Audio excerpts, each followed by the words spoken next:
Ассаламу алейкум достор. Иненен базадан чыгып кеткен болсо эмне кылыш керек, кайсыл жака барып базага киргизиш керек, ушул видеодо толук айтып берем. Класстан басып репост кылып коюңуздар. Анда эмесе сөз башынан болсун. Менин инененим базадан чыгып кетти. Эмне себептен десеңиздер, паспортумду алмаштырган болчумун.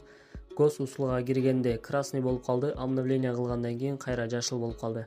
Обновление кылыш үчүн мен пенсионныйга бардым. Ал жака барсам, азыр биз карабай калдык, сен Сахарова барышың керек деп айтты. Мен Сахаровага келдим. Сахаровага келгениңиздерде биринчи, экинчи выход бар. Ошонун 7-чи выходуна киресиздер. Киргениңиздерде оң тарапта 3 сотрудник олтурган болот. Ошол сотрудниктерге түшүндүрүп айтасыздар. Мен обновление кылышым керек, базадан чыгып кетти деп. Анан сиздерди кийинки залга киргизет. Кийинки залга киргенде түз тарапта 2 сотрудник болот. Ошол сотрудникке түшүндүрүп айтсаңыздар, сиздерге талон берет. Ошол талон боюнча сиздерди чакырат.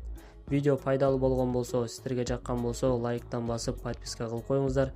Мен пайдалуу видеолорду дагы да чыгарып турам сиздер үчүн. Чоң рахмат.